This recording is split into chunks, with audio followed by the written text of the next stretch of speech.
Shri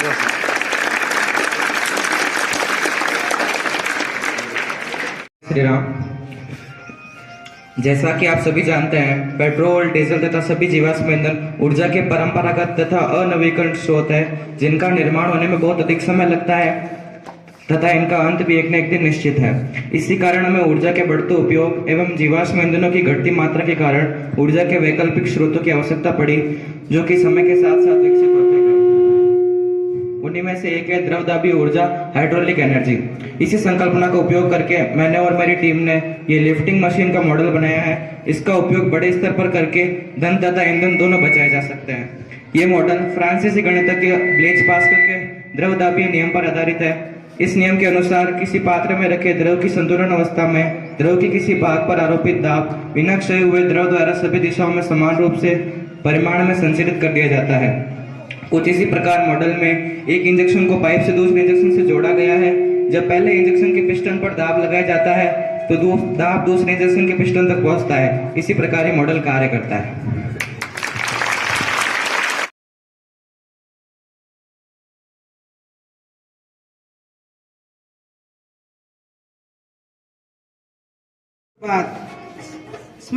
smart city mission देश के लिए 100 शहरों का निर्माण करने के लिए एक शहरी विकास कार्यक्रम है, जिसे प्रधानमंत्री नरेंद्र मोदी जी ने 25 जून 2015 में लॉन्च किया था। इसका उद्देश्य इन शहरों में आधारभूत सुविधाओं का विकास करना है, ताकि यहाँ के नागरिकों को स्वच्छ और स्थायी वातावरण दिया जा सके। इन शहरों में तकनीक को बढ़ावा दिए जाने के लिए काम होता है, ताकि स्मार्ट परिणाम मिल सके। स्मार्ट सिटी के फायदे: स्मार्ट सिटी में बिजली की सप्लाई और पानी की उपलब्धता 24 घंटे और 7 दिन लगातार रहेगी। इसके तहत लोगों के यातायात का उचित प्रबंध होना चाहिए, ताकि वो एक स्थान से दूसरे स्थान तक आसानी से जा सके। सड़कों की क्वालिटी बहुत अच्छी और समय समय पर इसका नवीनीकरण होना चाहिए।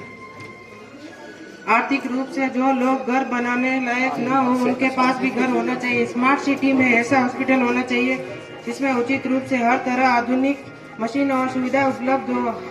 हाई स्पीड वाली वाईफाई के जरिए इंटरनेट की सुविधा 100% घरों में हो। शहरों में सफाई की उचित व्यवस्था हो और कहीं भी गंदगी न हो। स्मार्ट सिटी में इमरजेंसी के वक्त एम्बुलेंस को कहीं भी पहुंचने से आधे घंटे से ज्यादा वक्त नहीं लगना चाहिए। किसी भी सेवा को पाने के लिए लोगों को अधिक परेशानी का सामना न करना चाहिए। धन्यवाद।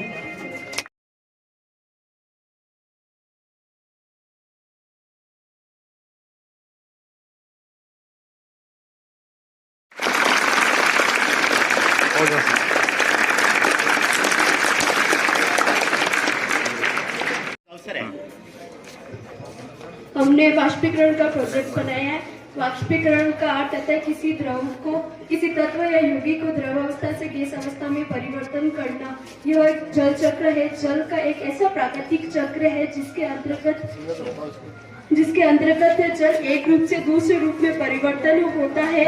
यह एक भू-जैव रासायनिक प्रक्रिया है, जिससे गर्मियों के दिनों में तालाबों और समुद्रों व नदियों में जल वाष्प से उत्सर्जन होकर बादलों में निर्माण करते हैं। बादल हिमपात व वर्षा के रूप में बरसते हैं। वह हिमपात द्रव अवस्था में पिघलकर पृथ्वी की ऊपरी सतह व निचली सतह पर बहने लगते हैं, जिससे यह तालाबों में पानी एकत्रित हो जाता है और संघनन होता है। यह प्रक्रिया जहाँ से शुरू होती है वहीं पर जाकर खत्म हो जाती है। इस प्रक्रिया में जल एकत्रित रहता है।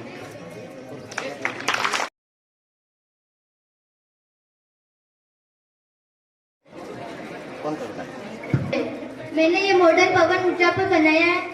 बहती वायु से उत्पन्न की गई ऊर्जा को पवन ऊर्जा या वाइंड पावर कहते हैं। वायु एक हरित ऊर्जा, ग्रीन एनर्जी और अक्षय ऊर्जा का स्रोत है। वायु को ऊर्जा में परिवर्तित करने के लिए हवादार जगहों पर पवन चक्की लगाए जाते हैं, जिसके द्वारा पवन की गतिज ऊर्जा यांत्रिक ऊर्जा में परिवर्तित हो जाती है। इस यांत्रिक ऊर्जा को जनरेटर की मदद से विद्युत ऊर्जा में बदला जाता है। विंड टर्बाइन स्वच्छ ऊर्जा का स्रोत है और ऊर्जा संयंत्रों की तरह प्रदूषण नहीं फैलाता है। पवन चक्की संयंत्र मुख्य रूप से भारत में तमिलनाडु, महाराष्ट्र, गुजरात, कर्नाटक, राजस्थान, मध्य प्रदेश, केरल में देखने को मिलते हैं। भारत में स्थापित कुल ऊर्जा क्षमता का लगभग 8% पवन ऊर्जा से प्राप्त होता है। पवन ऊर्जा से हमें ये लाभ है कि पवन ऊर्जा से ऊर्जा उत्पादन प्रदूषण मुक्त है। इससे हमें प्रदूषण नहीं होता है। वायु अथवा हवा हर जगह उपलब्ध है तथा कभी न समाप्त होने वाली है। धन्यवाद। We are from class 11 science. हमारे ग्रुप द्वारा केमिस्ट्री मॉडल के रूप में आवर्त सारणी बनाई गई है। प्रकृति में वर्तमान तक कुल 118 तत्वों की खोज की जा चुकी है। समय समय पर विभिन्न वैज्ञानिकों द्वारा इन तत्वों के परमाणु भार एवं परमाणु क्रमांक के आधार पर व्यवस्थित करने का प्रयास किया गया है। इसी क्रम में मेंडलीव ने तत्वों के परमाणु भार के आधार पर आवर्त सारणी दी। तत्पश्चात हेनरी मोजले ने इन तत्वों के परमाणु क्रमांक इस आवर्त सारणी को दीर्घ रूप देकर तत्वों को परमाणु क्रमांक के आधार पर आधुनिक आवर्त सारणी दी। इस आवर्त सारणी में 7 आवर्त तथा 1 से 18 वर्ग है। इसे इसके तत्वों की समानता और भिन्नता के आधार पर 4 ब्लॉक्स में बांटा गया है। 1 से 2 एस ब्लॉक, 2 से 12 डी ब्लॉक तथा 13 से 18 पी ब्लॉक में बांटा गया है तथा नीचे 2 सारणी एक्टिनॉइड और लैंथेनॉइड को एफ ब्लॉक में रखा गया है। आवर्त सारणी में द्रव अवस्था में दो तत्व पाए जाते हैं, मरकरी जो कि धातु है और ब्रोमीन जो एक अधातु है। आवर्त सारणी में कुल 11 तत्व हैं जो गैस अवस्था में पाए जाते हैं। Hydrogen, nitrogen, oxygen, chlorine, helium, neon, argon, krypton, xenon, boron. धन्यवाद। मैं आप सभी के सामने एक मॉडल प्रस्तुत कर रही हूँ बायोगैस प्लांट। बायोगैस बनाने के लिए फसलों के कटने के अपशिष्ट, गोबर और सब्जियों के बचे हुए अपशिष्ट से वायु की अनुपस्थिति में अपघटन किया जाता है और बायोगैस बनाई जाती है। चूँकि इसमें गोबर है ना प्रारंभिक पदार्थ के रूप में उपयोग लिया जाता है, इसलिए इसे गोबर गैस भी कहते हैं। इसे विशेष संयंत्र में बनाया जाता है। इस संयंत्र में ईंटों से गुंबद के समान संरचनाएं बनाई जाती हैं। बायोगैस की क्रियाविधि, इसे बनाने के लिए मिश्रण टंकी में सर्वप्रथम गोबर और जल का गाढ़ा घोल तैयार किया जाता है, जिसे कर्तन या स्लरी कहते हैं। स्लरी को डाइजेस्टर में डाला जाता है।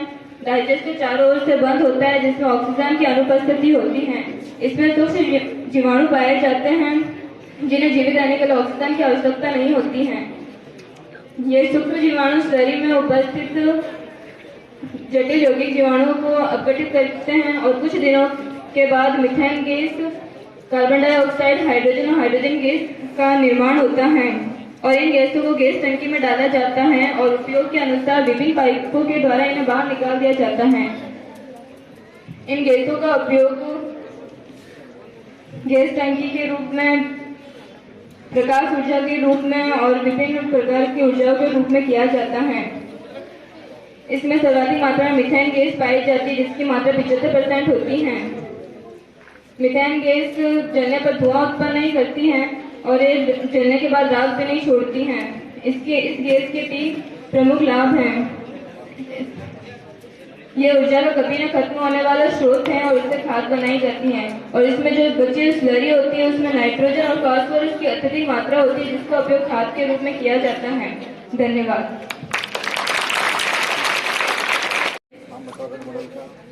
ग्रीन हाउस, हरित गृह। जलवायु में परिवर्तन के लिए ग्रीन हाउस कैसे जिम्मेदार है? इसमें सबसे ज्यादा उत्सर्जन carbon dioxide, nitrous oxide, methane, ozone, chlorofluorocarbon आदि गैसें करती हैं। ग्रीन हाउस विभिन्न तरह की आवरण सामग्री जैसे कांच व प्लास्टिक की छत का बना होता है। प्लास्टिक की दीवारों के साथ बनी यह संरचना गर्म होती है क्योंकि सूर्य द्वारा भेजे जा रहे दृश्य और विकिरण को पौधे, मिट्टी और भवन के भीतर स्थित अन्य चीजों का अवशोषित हो जाता है। ग्रीन हाउस अधिक सर्दी व गर्मी में फसलों की रक्षा करते हैं और धूल और बर्फ तूफानों में पौधों की डाल बनते हैं और कीटों को बाहर रखने में मदद करते हैं। ग्रीन हाउस में मुख्यतः फल, फूल, सब्जी आदि के पौधे उगाए जाते हैं। धन्यवाद।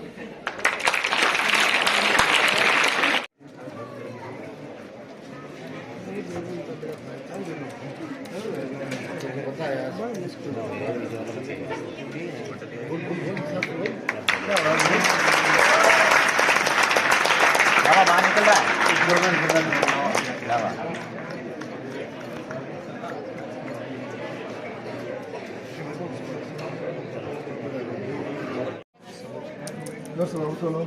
इसे न्यूटन ग्रैंडल कहते हैं। इसमें जितना बल लगता है उतना बल वापस आता है। यह गुरुत्वाकर्षण बल की तृतीय नियम क्रिया प्रतिक्रिया नियम पर लागू है। सर इसकी खोज आइजैक न्यूटन नामक वैज्ञानिक ने की थी, जिनका जन्म 25 दिसंबर 1642 में हुआ था। उन्होंने 12 साल की उम्र में द किंग स्कूल ग्रांथम में विद्यालय जाना प्रारंभ किया था। उन्होंने गुरुत्वाकर्षण बल की खोज की थी और 20 मार्च 1727 में लंदन शहर में उनकी मृत्यु हो गई।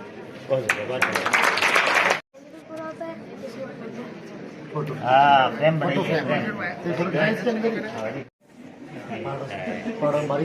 बारिश होती है तो पड़ोस में नदी बनती है, नहीं पानी होता है। तेरे घर ही है।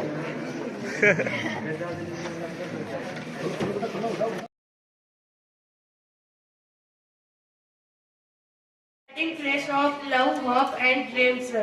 A home is where our story begins. A home is made of bricks and beams. A house is made of hopes and dreams. Home is nothing more important than a good, safe, secure home.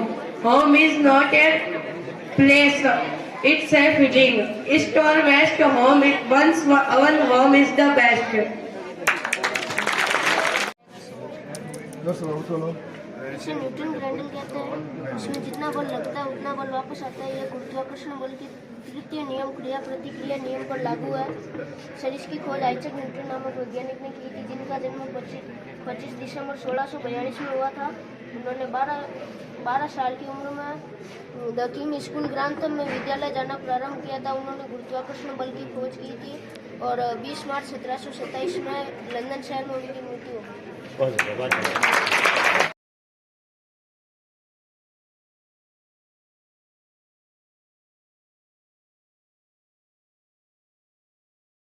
गली मोहल्लों की सफाई करनी चाहिए। हमें गंदगी कभी नहीं करनी चाहिए और हमारे विज्ञान के आगे चलाना चाहिए।